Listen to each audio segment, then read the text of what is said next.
Até o século XX, todos morriam de medo de contrair uma doença super infecciosa e letal. Seu nome é varíola. Dentre todos os sintomas, o mais conhecido são as erupções cutâneas, já que são muito visíveis e englobam boa parte do corpo humano. Não havia cura, e os pacientes evitavam fazer qualquer movimento, já que com a pele toda ressecada e fraca por causa dessas erupções, qualquer simples movimento poderia resultar em cortes na pele. Sintomas: a temperatura do corpo aumentará drasticamente. Músculos e articulações ficarão muito doloridos. Até então, nada muito diferente do que uma gripe. Mas no terceiro ou quarto dia, as erupções já irão aparecer em boa parte do seu rosto.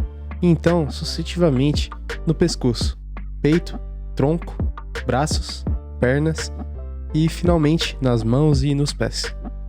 A varíola ela é causada por um vírus do gênero Orthopoxvirus. E a transmissão da doença se dá principalmente de pessoa a pessoa por meio de gotículas salivares contaminadas com vírus.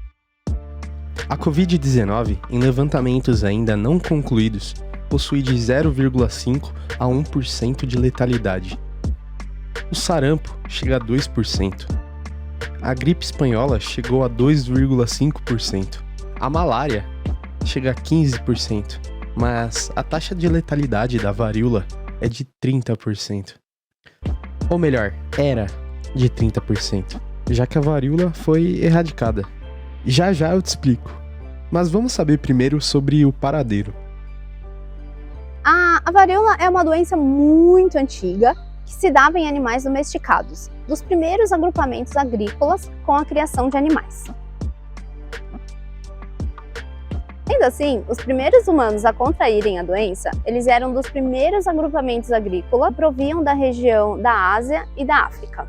As primeiras evidências da doença encontram-se em múmias egípcias datadas do século III. Estima-se que no século XVIII morreram de varíola na Europa cerca de 400 mil pessoas por ano, e que 1/3 dos casos resultavam em cegueira. Exatamente. Se você ainda por cima tivesse a sorte de sobreviver, haveria uma grande chance de você ficar cego. Em 1796, com um pânico generalizado pela doença sem cura, o médico britânico Edward Jenner percebeu algo incomum. Ele percebeu que algumas pessoas específicas não tinham seus rostos marcados pela doença. Analisando melhor, todas aquelas pessoas, em sua maioria mulheres, trabalhavam ordenhando vacas. Com mais alguns estudos, percebeu-se que essas vacas contraíam ou então já haviam contraído uma espécie de varíola, chamada de varíola bovina. Apesar de ser bovina, ela também pode infectar humanos. E era exatamente o que acontecia. Essas mulheres eram infectadas por essa varíola bovina, que lhes causava grande desconforto e problemas indesejáveis, mas não eram tão brutais quanto a varíola humana, e logo essas pessoas se curavam. Resumindo, ao serem infectadas pela varíola bovina, criavam anticorpos contra a mesma, e quando contraíam a varíola humana, seus corpos já sabiam lidar com aquele tipo de vírus, já que eles são parecidos. Então, o médico utilizou dessa doença mais fraca para criar o que viria a ser chamado de vacina. E a própria palavra deriva do latim vaccine, que significa derivado de vaca. O médico britânico extraiu o pus da pústula de uma mulher doente e inoculou em uma criança saudável. A criança teve alguns sintomas, mas logo foi curada naturalmente. E após isso, ele inoculou novamente na criança a varíola, mas dessa vez não foi a bovina, foi a varíola humana. E o garoto não se infectou.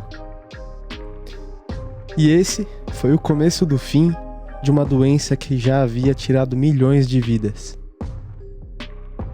Inclusive, ele inoculou uma amostra da varíola no seu próprio filho.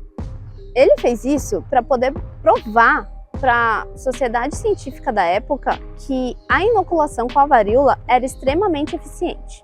Mas e a varíola dos macacos? Descoberta há 64 anos, a varíola dos macacos é uma doença comum na África, mas só começou a chamar a atenção do mundo quando se espalhou para os outros continentes mais desenvolvidos. Ela só recebe esse nome porque foi detectada na Europa em um macaco. E por que ele foi detectado na Europa? Naquela época, era muito comum a importação maciça de macacos africanos para fazer experimentos laboratoriais. A varíola dos macacos está aumentando desde a década de 1970 e foi negligenciada. Mesmo assim, ela é menos letal e menos transmissível do que a varíola humana, mas não deve continuar sendo negligenciada.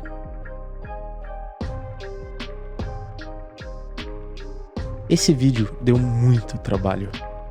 É muito difícil produzir eles, ainda mais quando você é sozinho. Mas eu já fico muito agradecido caso você deixe o seu like e comente alguma coisa. Muito obrigado.